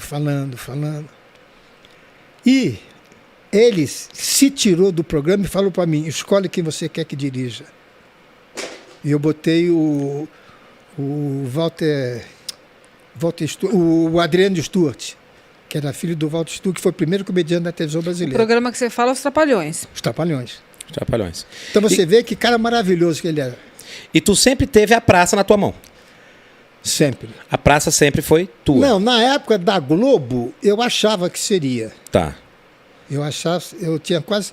Porque surgiu pelo primeiro aniversário da morte do meu pai. A Praça é Nossa. A Praça da Alegria, a volta da Praça da Alegria. A volta da praça, com o mesmo nome. Claro. Por que isso? Quando ia fazer um ano da morte do meu pai, dia 17 de março, eu fui falar com o Boni. Falei, Boni, manda rezar uma missa aí e grava, só para botar no Jornal Nacional, faz uma coisa assim. Não. O Nóbrega era era uma pessoa alegre. Você não é amigo do Chico? Vai até a casa. Ele fazia o Chico City naquela época. Era um programa que ele fazia. Chico City. Vai lá e fala com ele. Se ele dá um bloco do Chico City para você botar a praça. E quem é que dirigia o Chico? Carlos Manga. Aí eu fui na casa do Chico. Disse, olha, isso assim. Não, vamos fazer o programa inteiro. Vamos fazer o programa inteiro. Era a semana que antecedia o carnaval. Ele falou, vai para São Paulo. E quarta-feira, que seria quarta-feira de cinza, vamos fazer, ele fazia a reunião do programa do Chico lá. Traz um programa a ponto. Ah, cara. Peguei o avião, fui para São Paulo. A família estava no Guarujá. Eram férias ainda, né? E eu comecei... Bom, enfim, passei o carnaval procurando as coisas mais engraçadas que meu pai tinha e montei a praça. E levei pro Chico. Aí o Chico sentou no banco e nós fomos buscar os personagens. E eu fazia na praça uma conversa com pai e filho, na Praça da Alegria da TV Paulista, que depois virou TV Globo. E era engraçado porque era eu falando mal do meu pai e ele falando mal do filho dele. A graça era que o público sabia que era pai e filho. O Chico falou, quando você entrar, você começa a falar do Chico Anísio, eu vou falar mal do Carlos Alberto. Ah, tá legal. Peguei o avião, voltei. Quando eu estou no avião, eu falo, porra, peraí, e se o público não perceber que é uma brincadeira? E naquela época tinha celular. Eu cheguei no aeroporto, liguei para a casa do Chico, falei, Chico, pelo amor de Deus, olha a cara que a gente vai fazer, cara. Essa história eu não ouvi ainda. Ah, não? Não. Então sorria. Você está sendo filmada. Falei, Chico, não pode. E o que você acha que a gente deve fazer? Mas o Chico assim, perguntar o que eu acho, né? Digo, olha, o sonho do meu pai era que o neto trabalhasse na praça. Ele sempre dizia que queria o neto. A gente faz o seguinte, encerra o programa com o Golias, que o Golias sempre sorra a praça. Ele que fechava. Eu já penso o contrário. Eu penso em abrir com... Não é que seja o mais forte, mas enfim, não vou falar que ele está aí, não vou dar muita bola para ele. Não. É como se eu ligasse também, né? Bom, faz se achar, né? Então vou fazer uma coisa. Quando o Golias sair, eu entro, digo, senhor, dá licença, o senhor quer me dar esse jornal e sair, que esse banco é meu? Ele sai, eu abro o jornal, o Beto entra, o Beto tinha acho 14 anos, 13, 14 anos, senta e diz, sabe que o meu pai, aí frisa, a imagem aquela parada, né? E estava a mesma praça, o mesmo... Aí foi uma choradeira danada, foi uma coisa... Imagine isso dirigido pelo Manga. Nossa. Imagine isso. Aí, na semana seguinte, eu fui para fazer os Trapalhões e tinha um recado para falar com o Boni. E o Boni não atende ninguém, já tinha, o pacote era que era o assessor dele, para falar com ele alguma coisa séria. Eu fui lá e disse, olha, o doutor Roberto assistiu à praça, ele quer que está indo esse mês. Volta para São Paulo, deixa os Trapalhões, vai imitar uma praça. Volta eu para São Paulo, comecei. E aí é que eu tive a grande decepção. Tu achava que ali tu ia apresentar? Claro. Por quê? Porque as raríssimas vezes, que o meu pai não fez a praça, eu sentava. Porque eu já tinha os meus programas. Eu já disputava troféu com meu pai. Ele, entendeu? Eu torcia para ele ganhar e ele torcia para eu ganhar. Então eu já tinha uma condição de sentar e já tinha a experiência de trabalhar com Golias. Pô, eu fazia escada por Golias, pelo amor de Deus. Não é? E aí eu me ponho lá, o Boni disse, não, nem você nem o Chico. Porque o Chico fazia o Fantástico e fazia o Chico Cita. Ele não vai fazer o terceiro programa. Você eu não quero porque o programa foi um sucesso com o teu pai. Se for um fracasso com você, acaba a tua carreira. E eu não quero isso para você. Só que eu tinha 41 anos de idade. Eu não tinha mesmo idade para sentar naquele banco. E o Miele que começou a fazer. Miele. Só que ela não resistiu ao padrão global. Porque aos poucos começaram a tirar aqueles populares e botar os intelectuais, os amigos do Chico Buarque de Holanda, aquela turminha lá do Baixo Leblon, entendeu? Que não era a praça. Aí acabou. Aí perdeu... Porque a praça é a essência, né? A essência da praça... É o simples. É o simples. É o simples. É uma pessoa sentada conversando com outra O sentada. ovo de Colombo, que o meu pai botou, é o cenário, cara. E aí, quando você foi fazer a praça, você já estava na Band, que você foi oferecer para o Silvio, né? Novamente, Augusto César Vanucci. Aí... Eu já estava desgastado nos Trapalhões, o Manga que estava me segurando. Aí a praia ficava muito cheia. Fica até hoje, o Leblon e Ipanema, você não consegue achar areia. Então, sábado e domingo, eu ia à praia durante a semana. Sábado e domingo, eu ia para a chácara do Robertinho Silveira, que era um redator muito bom, que escrevia comigo também, lá na TV Rio. Que ele tinha piscina, campo de futebol, sauna. Eu ia com a família para lá. Um dia eu estou na sauna e entra o Vanucci. Carlos Alberto. Preste atenção, isso é um corte. Carlos Alberto frequentava a sauna. Que fique bem claro, viu? Naquele tempo, sauna não era como hoje em dia, não. Que fique... É muito, Carlos Alberto. E eu que trouxe aqui pra você contar piada, eu tô falando sem parar. Tanto que é gay, o cara falou, e eu encontrei o fulano na sauna. Não, na sauna da chácara do... Mas independente, Carlos Alberto. Fala que encontrou ali na área da churrasqueira, o negócio. Eu encontrei o fulano na sauna. Estávamos seminus. Eu tava mesmo, só tava de sunga, pô. Tinha acabado de jogar futebol, tava... Enfim. Todo suado estávamos. Aquele suor. Ele disse, olha, tem uma surpresa pra você. Teu pai quer que você volte a fazer a praça. Falei, Vanucci, novamente meu pai... Carlos Alberto, teu pai quer que você volte, você vai comigo para Bandeirantes. Eu falei, o quê? Se ninguém sabe. Eu vou ser superintendente da TV Bandeirantes. Vou levar o Avancini, que era um dos maiores diretores de novela, ele vai dirigir a dramaturgia. E você vai dirigir a linha de show. E você vai voltar a fazer a Praça da Alegria. Só com outro nome, Praça Brasil. Praça Brasil. Explica isso para mim, Carlos Alberto, que é uma dúvida que eu tenho e todo mundo tem quando se fala Praça da Alegria, Praça Brasil e Praça é Nossa. O formato do programa é teu. É o mesmo. E é teu. Esse formato é teu. É do meu pai. É do seu pai. Não, registrado por mim. Mas é, por exemplo, você pode ir para qualquer emissora... Ninguém pode usar Praça da Alegria e ninguém pode usar um banco da praça, aquele lá não pode. Aquele formato é seu. É meu, já está Certo. registrado. Então, o nome Praça Brasil, Praça da Alegria e Praça é Nossa é o nome que as emissoras colocaram em cada programa seu. Praça Nossa foi o Guilherme Soliar. que Esse era nome é do SBT. É do SBT. Mas e nunca o SBT vai poder fazer um programa chamado A Numa Praça é Nossa Não. no banco de uma praça. Não pode. Nem a Globo Praça da Alegria. Ninguém pode fazer. Fica só o É. nome, não o formato do programa. Exatamente. Explicativo isso, hein? É. Isso é bom saber. Então, aí eu vi que a coisa era séria mesmo e o dinheiro falou mais alto. A minha insatisfação, o meu futuro na Globo, porque tem uma hora que você não consegue subir mais. Não dá para subir mais.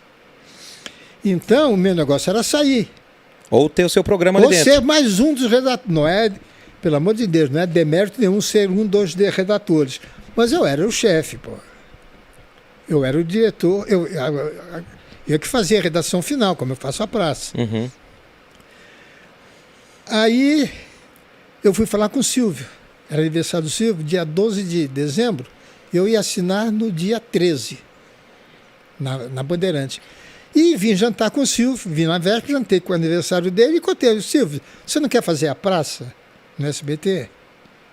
Disse, não, porque eu já fiz programa de humor, não deu certo, papapá. Digo, olha, eu vou assinar contrato amanhã, cara. Pensa bem, não, não quero. Só que tem uma coisa, quem não está na Globo não está na televisão. Você vai se ferrar. Ele falou. Nossa, me dando um conselho que era uma verdade. Com medo de você sair de uma emissora, Com medo eu né? saí. Mas por que eu me enchi? Porque eu sou cara de pau e sou valente até a página 20.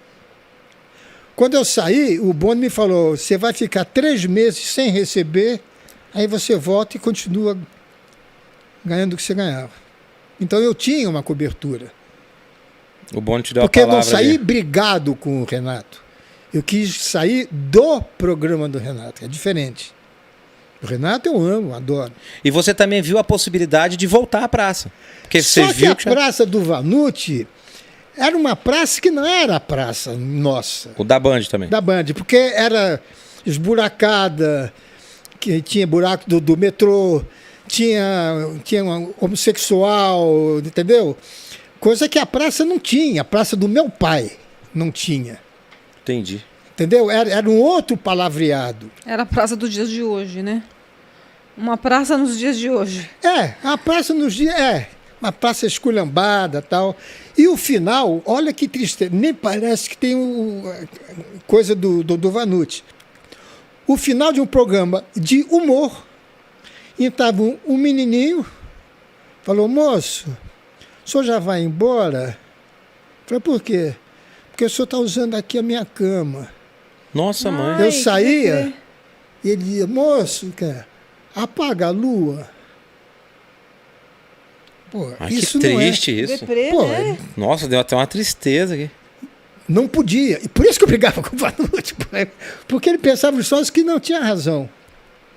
Caramba. Aí eu comecei, eu não queria brigar com ele porque eu estava ganhando quase 3 vezes o que a Globo me pagava. Né? Eu não ia perder essa chance. E estava ao lado do Vanucci e do Avancini. Pô. Aí a praça foi para o ar, eu já tinha gravado 3. E quando eu chego no hotel, eu morava no Rio, a marida me ligou, olha, não vem para São Paulo sem falar com o Silvio, que ele já ligou 2 vezes. Tá bom, eu não ia ligar para o Silvio 1h da manhã. No dia seguinte, eu acordei, liguei para o Silvio, disse, não, você não volta para o Rio, porque eu vi teu pai sentado, por que você não me falou? Eu vi teu pai sentado naquele banco, esse banco é nosso, não sei o quê, Paraná. Falei, mas porra, eu te ofereci pela metade do que eu estava ganhando na Bandeirante, pô. E você não quis? Não. Aí ele me fez uma proposta. Aí eu fui falar com o Vanucci. A gente ficava no hotel, lá na Marginal, eu não sei, um hotel enorme. Nós 3. E o Vanucci, o Avancini e eu. Aí eu esperei o Vanucci chegar. Vanucci, aconteceu isso assim, assim, assim, assim. O que eu faço? Ele disse, vai embora, assina antes que ele se arrependa, eu vou te esculhambar pela televisão, a imprensa vai acabar com você. E assim que você puder, você me leva junto. E aí tu veio para SBT. Aí fui para o SBT. E hoje... 35 anos. 35 anos de Praça é Nossa no SBT. E no dia que eu estreiei no SBT, eu falei isso agora quando eu recebi o troféu imprensa. Foi o dia mais importante na minha vida profissional. Porque ali a minha vida mudou. O Silvio Santos mudou a minha vida. Porque eu já tinha muita coisa. Eu sempre ganhei bem. Eu já tinha casa no Morumbi, tinha casa em Guarujá, tinha Mercedes. Já era estabilizado. Tava, mas não o que foi com a vinda do Silvio. Mas lá no SBT você teve liberdade de Não, fazer foi outras... a coisa que eu pedi, porque eu tinha medo que o Silvio mexesse no programa. Uhum. Ele até poderia mexer, mas os outros. Porque eu já tinha antes trabalhado com o Silvio e saí. Porque ele tinha uma turminha da pesada lá. Era uma panela lá, não era nem SBT, era TVS. Era uma panela que você não entrava mesmo, uma panela de pressão. E eu falei para ele, eu não quero passar o que eu passei. Então eu quero uma carta branca, faz o que você quiser. E aí com hoje... Golias, amor, pode falar, pode terminar. E até hoje é assim, né? Até hoje é assim. E acho que deu tempo aí já, né? Pelo que a Bel levantando. Mais uma curiosidade. Pode ir. Mais uma. Fala. As viagens com Golias, você poderia estar fazendo... Você fazia as viagens, mesmo fazendo a praça, você fazia as viagens ou depois parou de fazer essas viagens? Não. Nós continuamos fazendo... Não, depois fomos para Globo? Para SBT? Não, eu parei. Aí o Marcelo entrou no meu lugar. Aonde? Ah, nas viagens. Nas viagens. Primeiro era uma turma, depois apareceu este senhor aí que me deu... deu... quanto tempo na praça, Matheus? Eu tô há 10 anos. Tá 10 anos. Bastante. Há 10 anos. Aí ele bolou o Proibidão. Quem te levou para a praça? O Zé Américo. O Zé Américo. O Zé Américo me indicou, eu fiz o teste. Eu tinha ido no Faustão, e o Zé Américo falou com você, né? Falou, Carlos, conheci o menino lá em Campinas, tudo. Aí eu vim fazer um teste. Você ganhou o primeiro lugar no programa do Faustão? Foi, eu ganhei quem chega lá no Faustão. Aí fiquei um tempo ali fazendo tudo. Aí cheguei e fiz o teste, aí o Carlos Alberto falou, gostei, você vai ficar na Praça é Nossa. Só que isso foi em dezembro, foi o último dia de gravação de dezembro de 2010. Aí eu falei, vou nada. Aí falou pra agradar, pra eu ter um Natal feliz. Aí imagina como é que eu passei Natal e Ano Novo, eu não sabia. Aí foi, naquela época era janeiro e fevereiro as férias. No final de fevereiro a Adela mandou e-mail, olha, não sei o que, manda aí seus textos.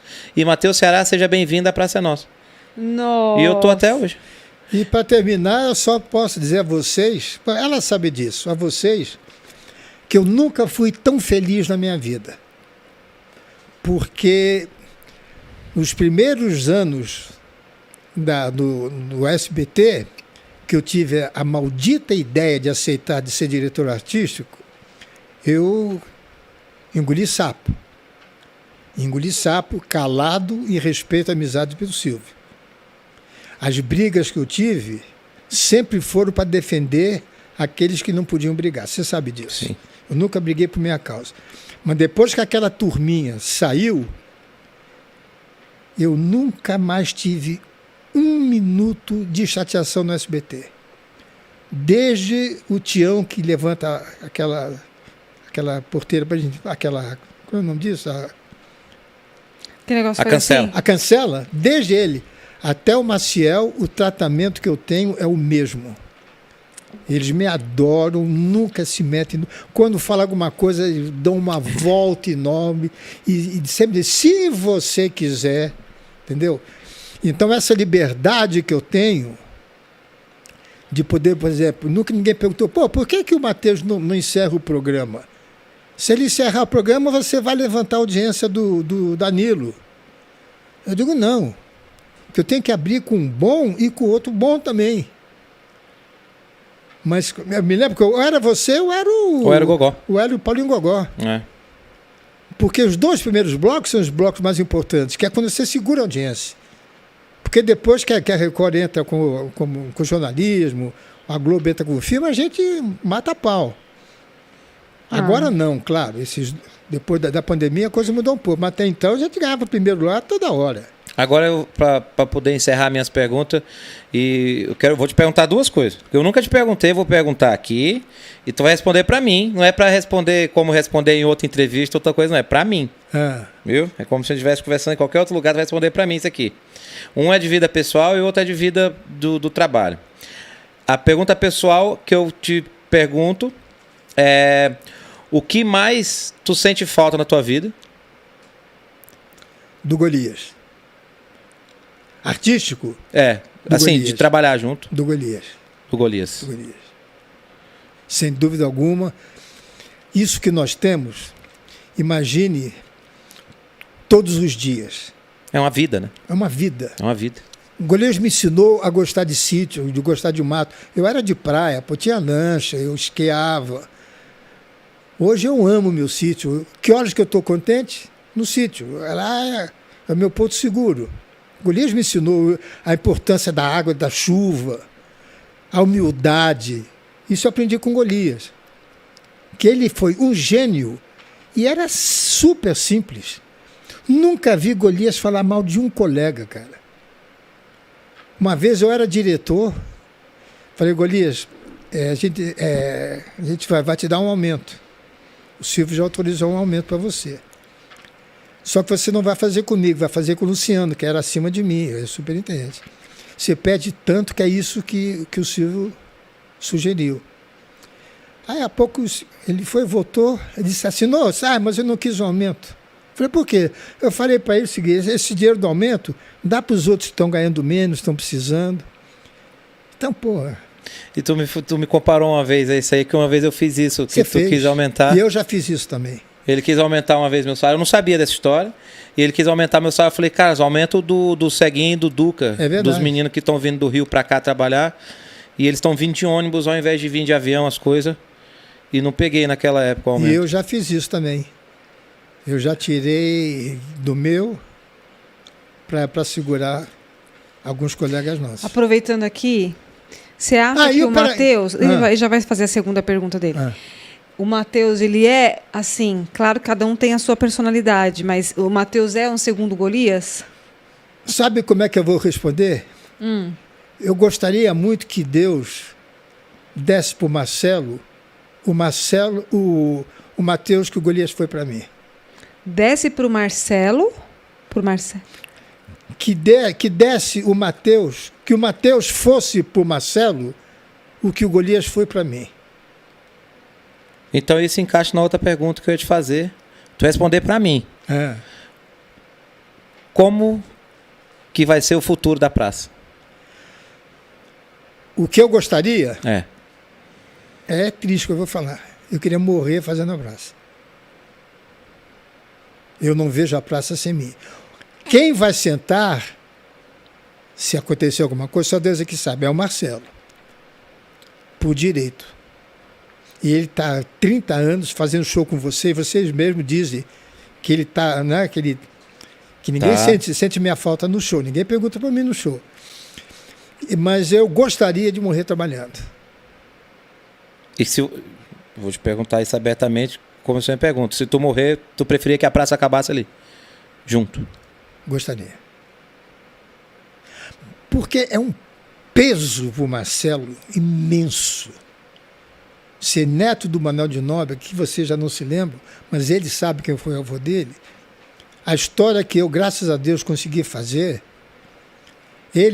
é aquele negócio que o Boni falou para mim. E se não der certo com ele? Olha a tristeza que meu filho vai ter. Valor para isso ele tem. Agora precisa ver se o público vai aceitar. Mas ele é meu substituto natural. Aquele banco é dele, aquele banco é da família Nóbrega. É isso. Muito bom, pancada, né? É uma pancada. Foi muito bom, gente. Muito gostoso, né? Participar aqui. Eu falei pouco, mas ouvi bastante, aprendi mais aí. ainda. Você já sabia tudo. Não, mas tem mais coisa que a gente não falou, como ele foi dono de boate, ele não quis falar nesse assunto. Né? Que ele foi dono de boate, ninguém comentou, Não, né? não, Vamos deixar pra não, próxima, não. né, Matheus? Deixa na Você vai próxima. pro ano novo com a gente, pro final do ano, não? Não sei, vamos ver O como é que vai Thiago ser o final tá do ano. vendo? Então, eu não sei se eu vou estar no Brasil no final do ano. Ah, tá. Que o Thiago tava vendo da gente fazer aquele mesmo passeio, né? Pô, você falou da boate. Aí, Teve uma zona, Casalberto? Não, Foi dono de zona? Não, deixa então, pô, me dá mais 5 minutos, dá, gente. Vai, pode ir. O programa é teu, sabia? explique-se agora, explique-se. Hã? Explique-se. Então me deixa falar. Na época das vacas magras, né? Eu estava na casa do Fabrício Fazano, no Guarujá, e teve um cidadão que veio falar comigo. Alberto, eu vou inaugurar uma boate. Você não quer ser meu relações públicas? Cara, É melhor ser RP do que PT numa casa de boate. falar uma coisa feia. O que é um peido para quem já está cagado? O que é 2 dedos pra quem aguentou um palmo, né? Meta a mão que o dedo é pouco. Aí eu fui trabalhar nessa boate. Aí o camarada me convenceu a ser sócio dele. E eu não tinha dinheiro, mas eu tinha um Mustang que tinha 2 anos, quase que 0. E ele aceitava, o sócio dele aceitava o meu carro como parte do pagamento. Eu fui falar com meu pai, o que o senhor acha? Ele disse, olha, se você não entrar e a boate der certo, você nunca vai se perdoar. Se você entrar e perder, você aprendeu. Então eu entrei. O cara careta comeu. Nunca fumei, nunca bebi, nunca vi, né? Nunca vi uma droga, nunca vi. Nem maconha eu vi. De ver, nunca vi. Tá numa boate, tomando conta da boate, porque o sacana ficava só até meia-noite, eu ficava até a boate fechada. No meio de bêbado, Nossa. Pior coisa de estar drogados, com bêbado é porque tação, uma né? vez tinha um conjunto verdade. tocando lá, eu fui até o banheiro e, pô, parecia a Serra do Mar em outubro, serração, né? De fumaça, né? Imagina se a polícia chega, eu vou preso. E no final das contas, ele me convidou para eu ser sócio de uma dona de uma boate, de uma cafetina. Ó, coisa boa. É bom que você fale como estoque, né? Aí, Ai, Jesus. aí Ser dono de zona é bom. Fale mas como como a boate estoque. estava indo muito mal, estava péssima, eu fui falar com ela. Agora imagine eu entrar naquela boate que só tinha prostituta. Oh, Eu vida ruim, hein? casado com 4 filhos. Puta que pariu. E ela como fez uma chamava? proposta. Eu fico de sócia. Porque a ideia é a seguinte, a ideia do meu sócio. As mulheres ficavam lá na boate dela, saíam e na volta iam para a nossa. Ixi, Maria. Imagina eu viver à noite, pô, um cara como eu. Aí ela fez a proposta, eu fico se teu sócio sair. Eu não ia ficar, né? Não tinha condição. Ainda bem que ela fez essa. Imagina se ela faz assim, ó, Carlos Alberto, aqui é o seguinte, tu tem que dar o que eu já dei e continuar dando. Se é hoje, com essa mulher brava do jeito que ela Parece, é, nossa, mas eu não passava nunca. nem na porta da boate. Não, mas a boate hoje em dia não é casa de prostituição. Boate é boate. Você Não, vai lá, boate lá é boate. era, não, Né? lá, a Mas minha a minha sua não era o quê? Era boate ou era casa de... Era balada, era Não, uma balada. a minha era que vocês chamam de balada. Ah, É. tá. As Então- putas só pô. ia lá. Não, Johnny ela Alf, só ia embora. Johnny Alf, o grande músico, tocava piano, não acompanha piano branco, piano de cauda, tinha show que eu escrevia, apresentava. Ah, mas tá. a frequência E como chamava? medieval. Medieval. Ah, Esse nome bom, nome bom pra usar nome na bom. praça. Em algum momento eu uso lá. Mas era isso aí, você foi se lembrar da boate. Lembrei, ué. Tava só Mas esperando aqui. imagina a vida que eu levava. Eu ia dormir 5 horas da manhã, E ainda trabalhava no outro dia. no dia E seguinte. tu é um cara que dorme cedo, negócio de dormir cedo. Imagine, sentir cheiro que naquela época você podia fumar dentro. Fumar da dentro dos boate. lugares, né? É E os verdade. caras puxavam o fuminho mesmo, cheiravam. Tranquilo. E aí a boate faliu. Não, eu saí, Ah, você saiu. E... aí ele vendeu e tornou-se a boate mais famosa de São Paulo de travesti. De travesti. É que tu deixou a essência lá. Não falo mais nada. Se você abrir a boca, eu devo... Intimidade gera essas coisas e filho, né? Casalberto, eu quero agradecer, Renata, eu quero agradecer pelo convite de ter vindo para cá, de ter feito assim, essa surpresa, eu achei legal. Nunca imaginei na minha vida. Para mim não foi entrevista, foi conversar. Mas conversar das coisas que eu... Mas você perguntou tudo mesmo que você queria? Tudo. Tudo. Que bom. Assim, sempre quando a gente está conversando, Casalberto, porque as conversas em off... Tem esse tipo de pergunta. Carlos, mas isso. E fulano? Vê lá que você vai perguntar. Como eram as coisas? Não. Eu perguntei no fim tudo que eu queria perguntar, que pode ser falado aqui. Mas as conversas, assim, por isso que eu falo para você que está assistindo, saindo o livro do Carlos Alberto, compre e leia imediatamente, porque é uma visão paralela da história da televisão brasileira. Exatamente. É uma história paralela da história da televisão brasileira. Carlos Alberto é a pessoa que o que eu falo cresceu, né, de idade, não cresceu em questão de vida, mas ele cresceu junto com a história da televisão brasileira vista de dentro e de cima, sendo diretor, ele acompanhou todo esse processo. Então, eu, 68 anos de carreira. Particularmente digo, se você sair esse livro, compre imediatamente, porque vai esgotar. Se eu fosse tu, faria tipo um negócio limitado, sabe? Eu só tô aguardando. Só tem esses e acabou. Quem comprar, comprou. Eu tô aguardando quem queira fazer a edição. Não tem editora ainda? Não tem. Ainda não Puta tem que pariu, vai arrumar editora amanhã. Arruma. Pô. Que vai ser limitado. Já tem umas fotos. Bom, livro, vocês já viram que tinha... cópia, eu tirei cópias, né? Tem 2 cópias, né? E a gente vai estrear aqui, né, amor? No podcast, né? Que você falou que queria, quando lançar, mostrar aqui. Ah, sim. E aí a gente vai fazer aquele Noite de Autógrafos. Noite de autógrafos, tem que ter tudo. Tem que lançar logo. Tem que lançar logo, já tá Tá pronto. prontinho. E a minha alegria... Esse papo não vai acabar hoje, você sabe, né? A minha nora já tá sacudindo. Para! Sônia Abrão chegou? Para! Sônia Abrão chegou? Chegou ainda não. Não. Não. Não, eu fiquei feliz. Esse trabalho que eu estou fazendo... Eu vou conhecer a Sônia Abrão viva, olha. Esse trabalho que eu estou fazendo do podcast é um desafio. Por quê? Porque só faltava isso. Que eu fiz teatro, cinema, circo... Eu escrevi Zona, livro. então foi dono de Zona.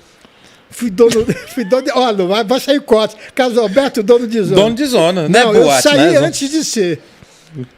Então, eu queria encerrar com uma chave de ouro. Podcast. Está justamente junto com esse público novo para mim, que está gostando das coisas que eu faço. Mas eu acho que quando sai esse livro... Até o fim do ano vira sai. chave para mais uma coisa tua que tu sempre quis fazer, porque esse livro vão te chamar para falar do livro e vai ser a palestra que tu quer fazer. É um gancho, né? É um gancho. A pandemia acabou. Vai ser automático, as pessoas vão querer que você vá falar daquilo que está no livro. E vai ser a palestra sua, vai ser essa. Mas, Matheus, eu estou com 86, com 87 eu vou ter voz para fazer uma palestra? Lógico que tem. Aqueles microfoninhos Madonna. Não precisa ser uma palestra toda semana, né? Você organiza e vai fazendo, vai mostrando o livro. Vamos ver. Eu acho que vai ser isso. Eu não quero parar, eu não quero morrer doente. Não vai. Eu quero morrer trabalhando. A gente só morre para as pessoas que amam a gente, para as demais a gente acaba. Nossa, acabou. Não fala mais nada. É verdade. Então vamos encerrar. Que a nossa obra... Não fala mais nada. Acabou. Tá bom. Gente, obrigada por assistir a gente. Filósofo. Se inscrevam no nosso canal, o Pod é Nosso, no YouTube. Compartilhe, tudo aquilo que eu já falei lá, sininho e tudo mais, né, amor? E a gente tá aqui, toda segunda-feira às 8 horas, com essas pessoas aqui maravilhosas. Sempre tem pessoas legais. Hoje não tinha, veio eu. Tchau. Obrigado, hein?